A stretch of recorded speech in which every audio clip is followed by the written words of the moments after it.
आज बड़ा हर्ष का विषय है कि इस साधना विद्यालय के पावन प्रांगण में वार्षिक उत्सव बड़े हर्षोल्लास के साथ मनाया जा रहा है। और निश्चित रूप से ये वार्षिक उत्सव ही नहीं है, ये बच्चों के सर्वांगीण विकास के लिए एक धारा है जिसको साधना विद्यालय ने जोड़ने का कार्य किया। मैं एक बार चाहूंगा कि एक जोरदार तालियों की गड़गड़ाहट के साथ साधना विद्यालय के तमाम स्टाफ साथियों के लिए और इस पूरे डिपार्टमेंट के लिए जोरदार तालियों की गड़गड़ाहट कर दें। मैं ज्यादा कुछ नहीं कहूंगा क्योंकि कार्यक्रम सुबह से चल रहा है। जब मैं गुरुकुल गया था यहाँ से तभी से चल रहा है और अब तक संचालित है, तो इसका मतलब आप थक गए होंगे बहुत बुरी तरह से।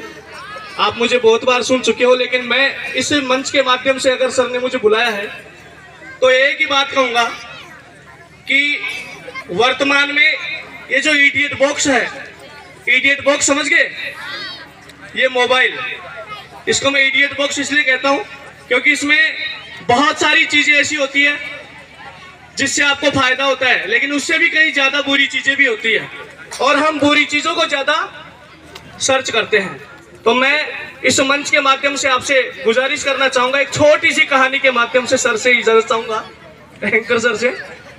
एक बार एक राजा होता है और वो राजा, उस राजा का जो पड़ोसी राज्य था, उसके राजा ने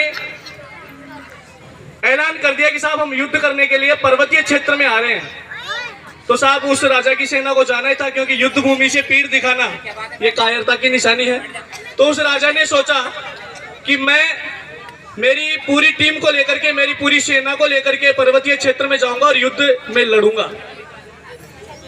अब वो राजा जब लड़ रहा था तो उसकी सेना की एक कमी थी कि वो पर्वतीय क्षेत्र में युद्ध करने में अच्छी नहीं थी, यानी कुशल नहीं थी, पर्वतों में युद्ध करने में वो कुशल नहीं थी। तो उस राजा ने, उसकी सेना ने क्या किया, वो अपने जो रस्से थे चढ़ने के, पर्वतों पर चढ़ने के जो रस्से थे, उस रस्सों के माध्यम से उस राजा की सेना उतर के भागने लगी और युद्ध भूमि से पीड़ दिखाने लगी। जब राजा दहारसेन था वो, जब राजा ने देखा कि मेरी जो सेना है वो युद्ध भूमि से पीठ दिखा करके भाग रही है, तो राजा ने कुछ नहीं किया, किसी को नहीं रोका, बस जो नीचे उतरने के रस्से थे पर्वतों से, उन रस्सों को काटने का काम कर दिया तलवार से, सभी रस्सों को काट दिया। अब राजा की सेना के पास में दो ही काम थे, या तो डू एंड डाई, करो या मरो, या तो उसको मरना था कूद करके मरो या लड़ करके मरो। तो राजा दहारसेन की जो सेना थी, बची हुई कुछ थोड़ी सी सेना, उस सेना ने लड़ाई की, जम करके लड़े और अंततः वो राजा दहारसेन की सेना विजयी हुई।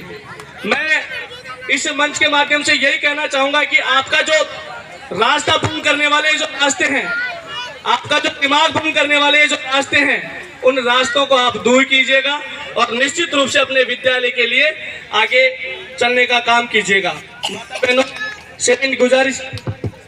माता बहनों से भी कहना चाहूंगा इस मंच के माध्यम से कि अपने बच्चों को संस्कार दीजिए और आप संस्कार देकर के अपने बच्चों को एक बहुत अच्छा, आपके बुढ़ापे का सहारा है आपके, तो आप इनको संस्कार गढ़ने का काम कीजिए। इस मंच के माध्यम से माता बहनों के लिए कहना चाहूंगा कि अगर माँ का उम्र भर जिसे हर एक चेहरे में बस माँ दिखाई देती है, रब के हम पर करम न होते, माँ न होती तो हम न होते। माँ से अच्छी मेरे भगवान की सूरत ही नहीं, माँ है मौजूद तो मंदिर की जरूरत ही नहीं। जंजीर से बढ़कर कोई जिगर नहीं, जिगर से बढ़कर कोई जंजीर नहीं होती, जिगर से बढ़कर कोई पीर नहीं होती। भगवान हो रहमान या सुल्तान कोई, माँ से बढ़कर कोई तस्वीर नहीं होती, माँ से बढ़कर कोई तस्वीर नहीं होती। इसे परमपिता परमेश्वर से गुजारिश करता हूं कि साधना परिवार का प्रत्येक सदस्य यूनिक बने। इस आशा और उम्मीद के साथ अंत में कहना चाहूंगा कि तुम चाहो तो ताज बदल दो, तुम चाहो तो तख्त बदल दो, तुम अपनी ताकत पहचानो, तुम चाहो तो वक्त बदल दो। बहुत बहुत धन्यवाद, बहुत बहुत धन्यवाद।